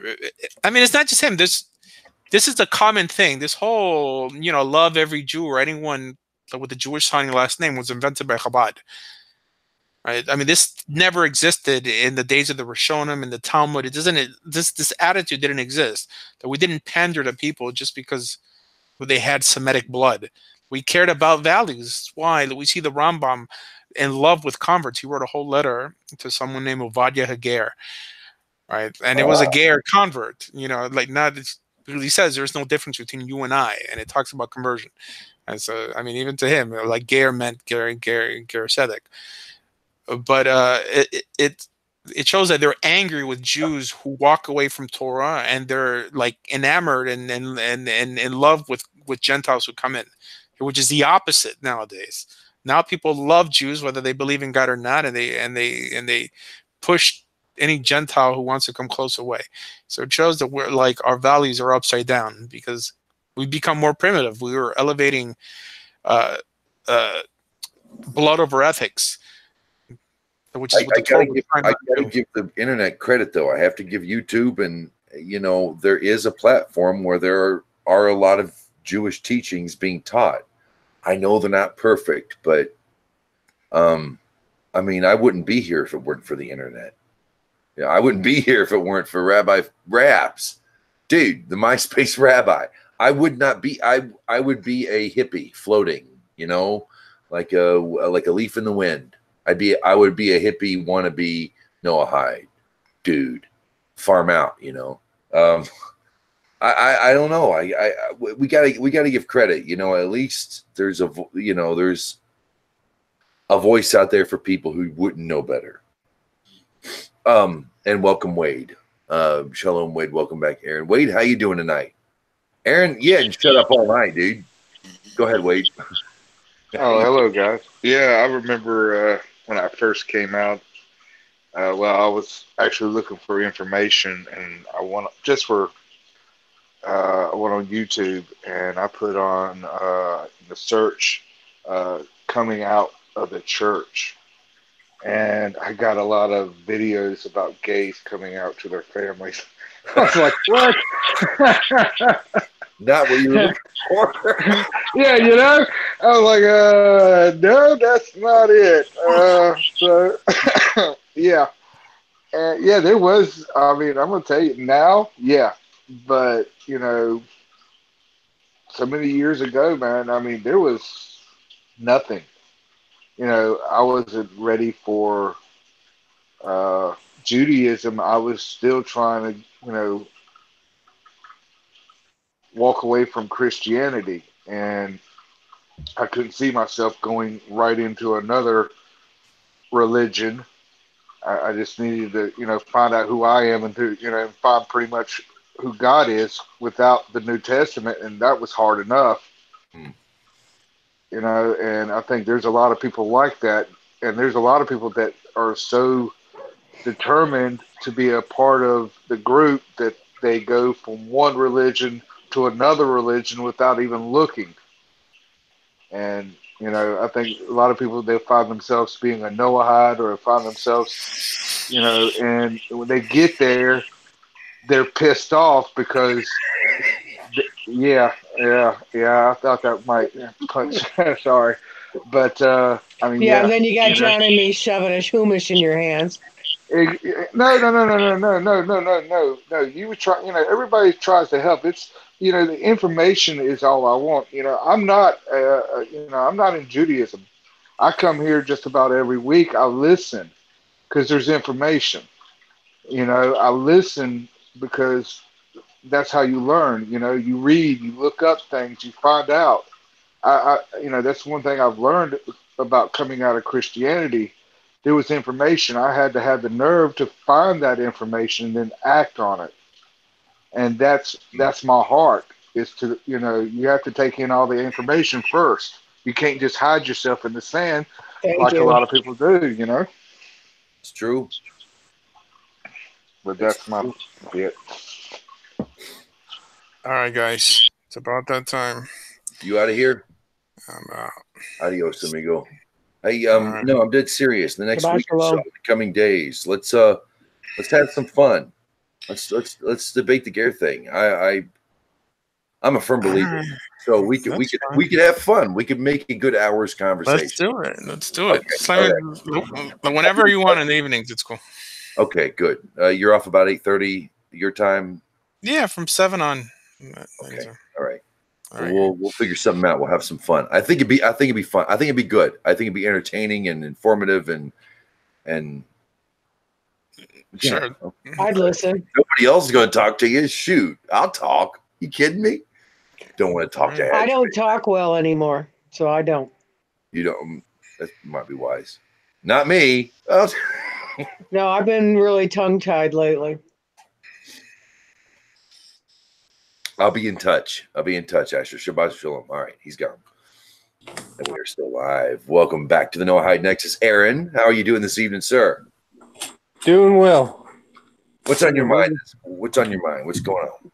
Well, I was just going to chime in on the, YouTube thing. I think one of the things that is great and is bad at the same time is you have this access to stuff on YouTube, but most of what you find on there is very sensational. It doesn't get down to brass tacks. But thankfully, we have stuff like YU Torah and Torah Anytime and Aish.com where you can listen to just tons and tons and tons of stuff. And I think it moves beyond just like, I fought Delay my way out of it. You cut out. I fought. Say it back up because you cut out. There was silence. I fought. No, I'm sorry, I was getting a call coming in. Yeah. You fight your way out of Christianity to get to this place, and so you're kind of, you're pumped up, you're raged on some level from the fight, and you've lost people, you've gained people. It's just been this whole thing, and then I think a lot of people unfortunately get stuck in that like YouTube, Facebook world where they're just still on this emotional thing, and they haven't moved into a place of, I'm just going to sit down and listen to 8 hours of halakha and try to understand even why am I listening to this. You push it into an intellectual level and push yourself into learning something in a deep level, and then eventually it starts to make more and more sense. So I think the good thing is we have all this stuff available to us. I think the bad side of it is people get really stuck on Facebook, YouTube, and don't branch out into some of the more practical stuff. Yeah. Safaria.com. You can spend an afternoon there. Oh, yeah. Kabod. I don't care what anybody says about Kabodniks. I love Kabod. Have you ever been to the Kabod? You could look Their up. site's amazing. And you've got commentary. It's Rashi, but that's good. Available That's right. in the world anytime. That's right. Well, and they have, not only do they have the Chumash with Rashi's commentary, they have Mishnah Torah on there. They have, a ridiculous amount of stuff is translated into English. Maybe not the best translation, but it's there. It's available. There.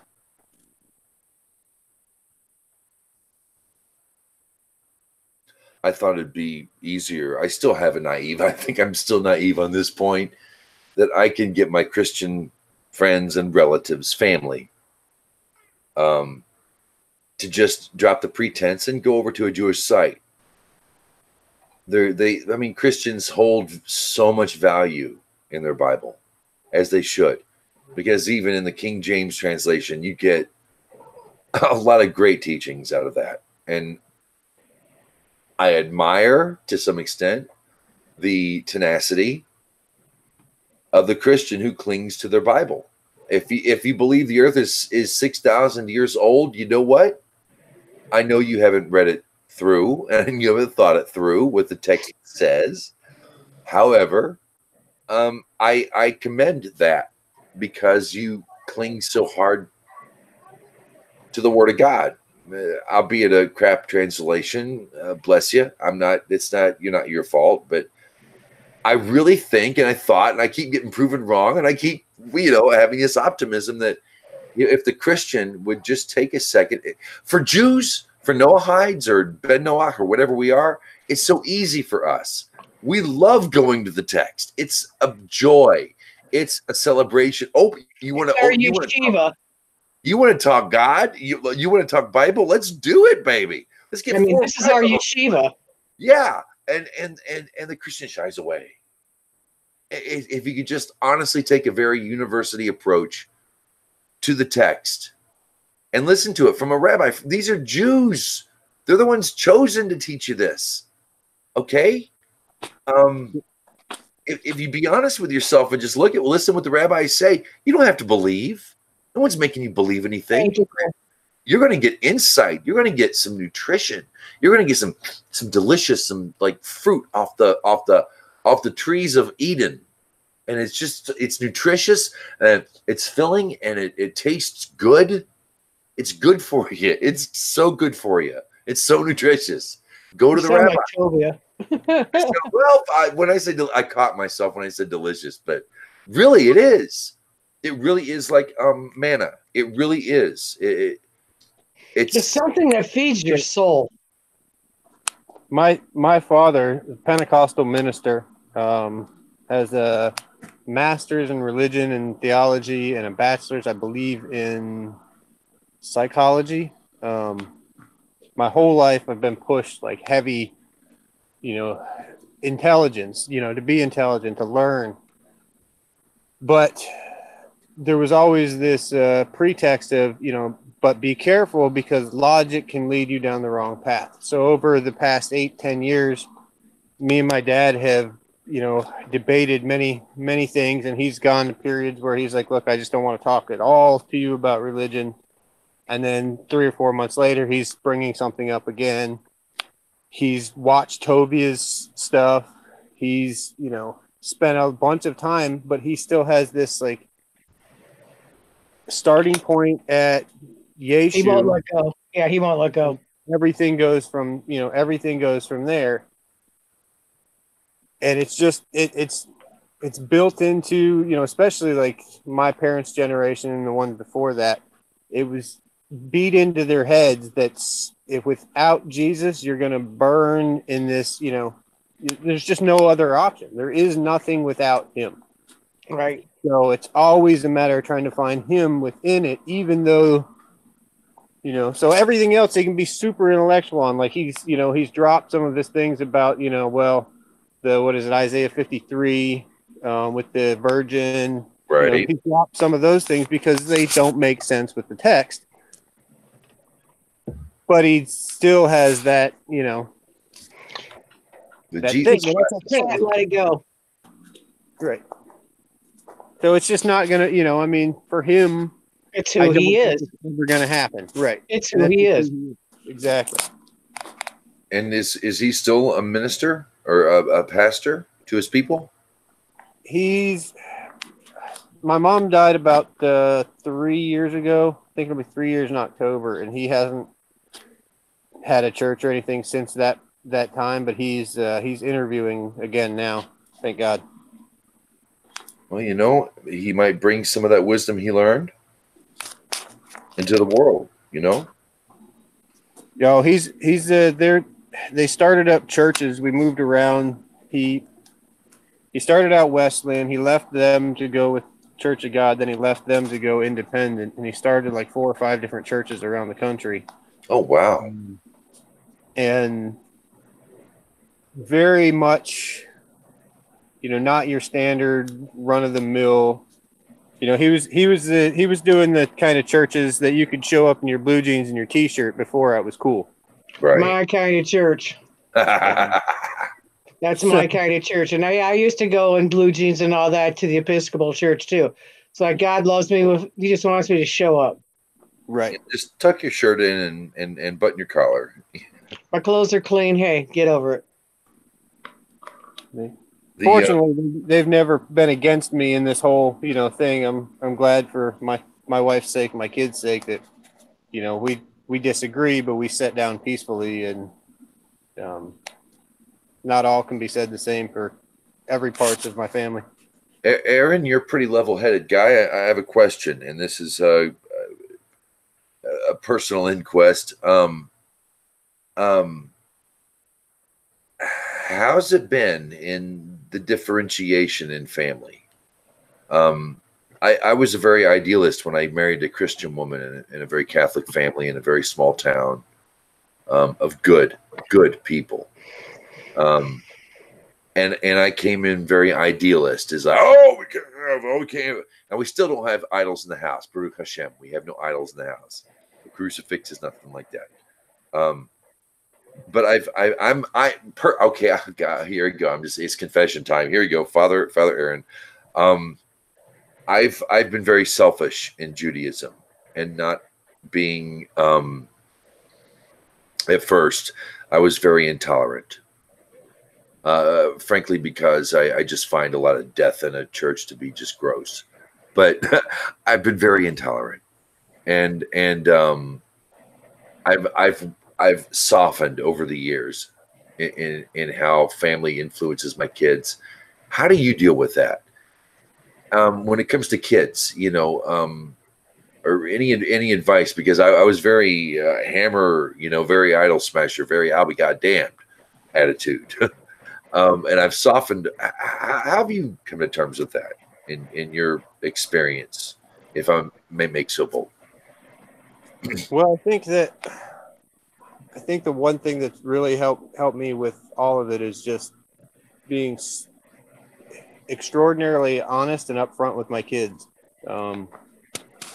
and that has helped translate. You know, and I give examples. You know, say extraordinarily honest, like 200 proof bone face, boom. And maybe that's my own slant on it, because my parents didn't really act with this type of honesty. But when I've done things and made mistakes, I admit them freely to my kids. If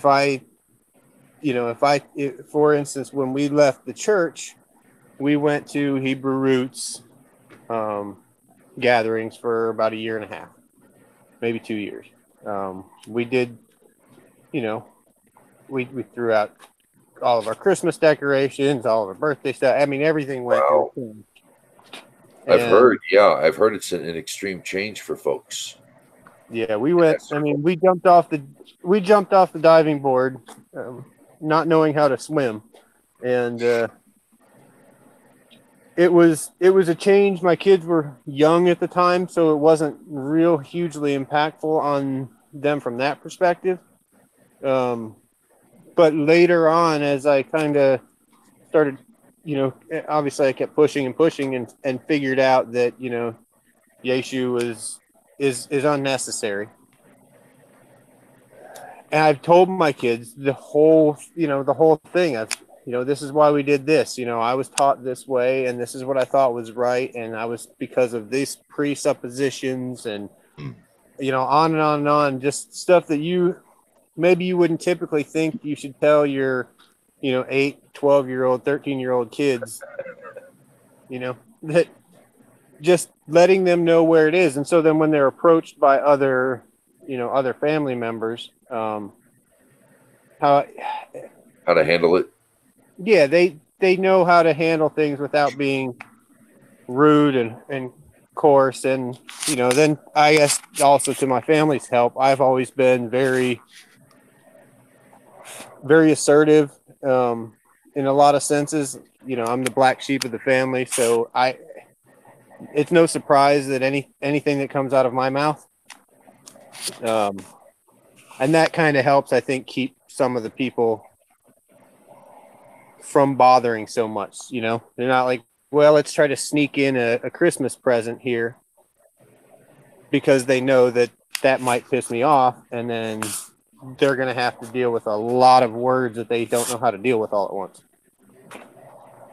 So, see, my son, I was, he's 17 now.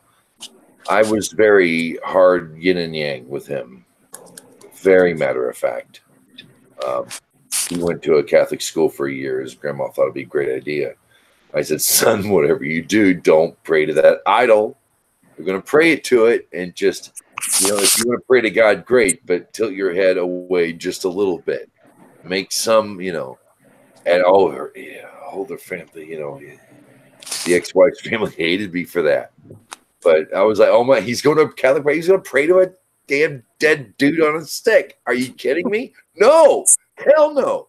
So I told him, I said, if you're going to, you want to pray to God with your class, just don't pray to that idol, you know. But I mean, a couple degrees off. And I've always, when he got caught rigging a machine at my work, a vending machine, so he gets some free donuts. And it was brilliant how he did it. I won't go into it.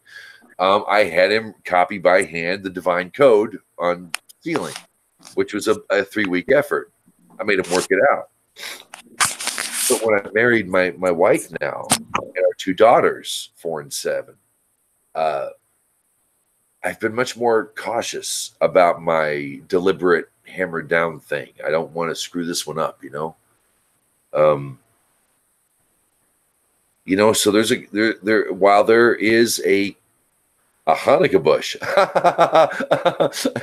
aren't we clever? Even though there's a Christmas tree in the house, an artificial Christmas tree with lights and all that, there's no religious symbols, and the kids still light a Hanukkah menorah. And they're excited about it. They look forward to it now, and playing dreidels and doing all that. And this ties into something I brought up. I don't know if you and Wade were here about, you know, something in America. We talk about assimilation, and in Judaism, they pretty much teach, do not assimilate. Damn it, You have to maintain, Torah. You have to maintain a Torah tradition. So when the time comes, you're ready. So that society's ready. And yet, some of the best assimilators are religious Jews in America. So, that was something else I brought up. I don't know if Aaron or if Wade, if you have a position on that. As far as immigration, and you hear, I bring up Ben Shapiro. I'm a follower of Ben. He and I would whoop his ass in a debate. I could whoop any Jewish lawyer's ass in a debate. I could whoop his ass in a debate, but I love the guy. I love him. I can't get enough of listening to the guy. All right. But Ben Shapiro came out and was big pro-Western civilization thing. And I thought, well, let's just hold off for a second. We now have, if you want to assimilate into our country, you have to respect our values. But this is the only country that you can come to and be a good Muslim and be a good American, or you can be a good Jew and be a good American. And I think the Jew is a great fulcrum for us to acknowledge in America, how we look at assimilation, what we would expect from people coming in. Aaron or Wade, if you have anything to say, or Rosalie, if you get anything more to say, what do y'all think of that notion, that idea? Well, I would certainly say that, at least from what I see with the Jewish people, is, there's a difference in, like, the term maybe assimilation, where you say they've assimilated, so they've become fully embraced in that society. And while I think that is a good thing, like, you shouldn't just live in a bubble. I mean, we live 20 miles from the nearest town of 10,000 or more people. I have to make sure to bring my kids into situations, into environments that they are not going to get if I don't allow them to, for the sake of assimilation. However, it's only an external cultural assimilation because you need to not have your neighbors hate you. You need to know how to deal with, whatever is out there in the world that's around you. I think the problem comes in is when somebody assimilates to it and doesn't keep track of the history that's been behind them, whether it be the Jews or anything else, slavery in America, all the horrific things that mankind has done. When we move from one generation to the next and we forget about what was done before us, and every generation is expected to start over and make it up on their own. And I think it causes people to stand still, where if you can remember the generations before you and hold fast to that, you stand, literally you're standing on their shoulders, and you're that much further ahead. So I think for me, that's what I get when I see Jewish assimilation. It's not assimilating by disregarding the past. You become Chuck Schumer, Right.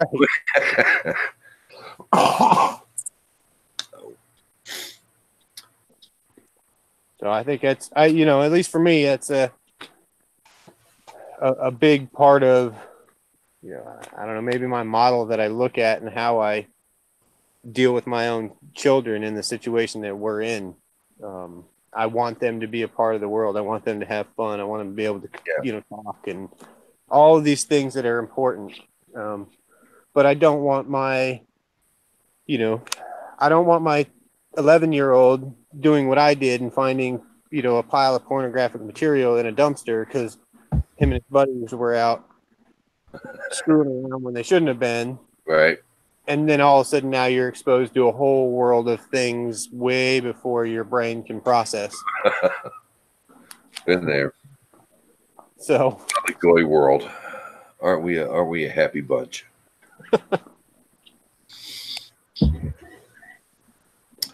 Or you can do what I did, turn around and post a picture that says something like, if liberals say Trump is doing this and doing that and doing this, but maybe he should become a Muslim and get banned from Facebook for a week. So, that's what it was. I called Trump a Muslim, and I got put in Facebook jail. Oh, wow. That's stupid. That's what I said. Why doesn't anybody tag me? I'm a goofball. All So right. did you I assume since you follow Ben Shapiro, you've heard that Zuckerberg is trying to get the government to monitor Facebook so he doesn't have to. I thought that was a brilliant reply. Why aren't you regulating? What are you doing? He goes, well, then what regulation are you talking about? He threw it right back at them. What do you expect me to do?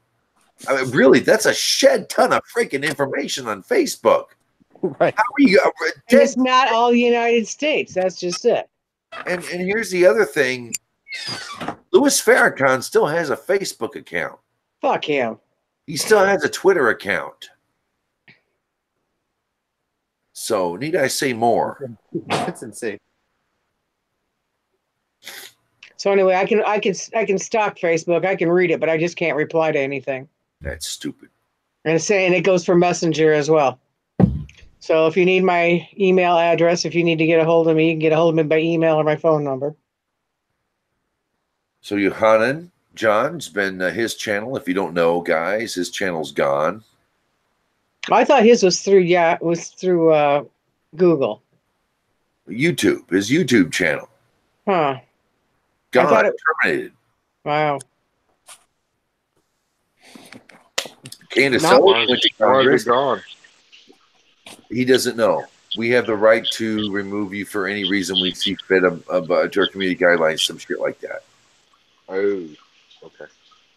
So, I don't know what he said or whatever. It's stupid. I think it's a goofy reason to have that. I don't think his channel is. I don't know. Did he have all this stuff backed up, or was that it? I think that was it. He's been rather mobile. Anybody see Candace Owens going to Congress? Who? Candace Owens. No. Candace was a YouTuber a couple of years ago who she's a black lady who came out, a black American who came out and said, the Democratic Party is basically,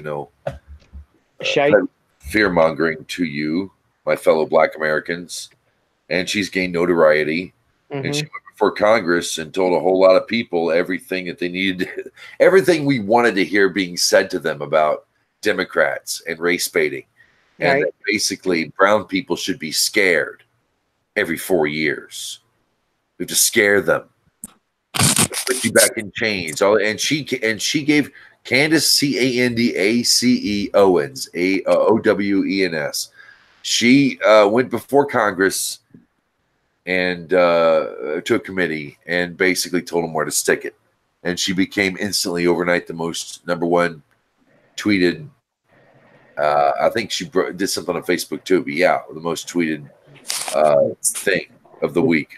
If you look up strong black woman, then right next to it is a picture of her face. She's awesome. I'm smitten. As long as it's not Talib, I'm happy. I'm allowed to be smitten for Candace Owens. See, the wife likes Thor. What's his name?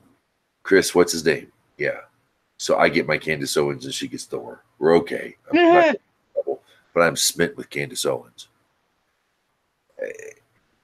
She says some spot on things, and she is, at this time in society, she is in a position where she can say things and nobody can rebuttal her because of their own arguments that they've put up, because she's a black woman. Mm-hmm. She just eliminated 95% of the hatred that can come at her. They call her white supremacist. Oh, brother. One of the guys, Congressman Liu, some schmuck tried to liken her to a white supremacist after she said what she said. She's like, I work for PragerU. Dennis Prager is an Orthodox Jew. I'm a full supporter of Israel. How dare you? And just laid into him. It was beautiful. It was brilliant. If you haven't seen it, Candace Owens goes to Congress. We're coming up on the end of the live portion of our broadcast, 9 o'clock. We do this every Thursday. If you're watching right now, thank you for tuning in so much. If you like the conversation and you want to join, of course, you're always going to find the official Orphans of Avraham Facebook page. I guess there's a room we have open on Hangouts, Google Hangouts, until we get that fixed. Until then, of course, Facebook, the Orphans of Avraham. It's a closed group, so you're not going to be exposed to the public by coming in there and posting. We do this every Thursday. It looks like I'm taking over this thing. I didn't want to do it, but they pull me back in. The whale spits me back on, and I have to be here. So we'll be doing this every Thursday, and we're still here. Join us if you'd like to take part in the conversation. I'm James the Idol Smasher at jamestheidolsmasher@gmail.com. Shabbat shalom, y'all. Be well. Shabbat shalom. Shabbos.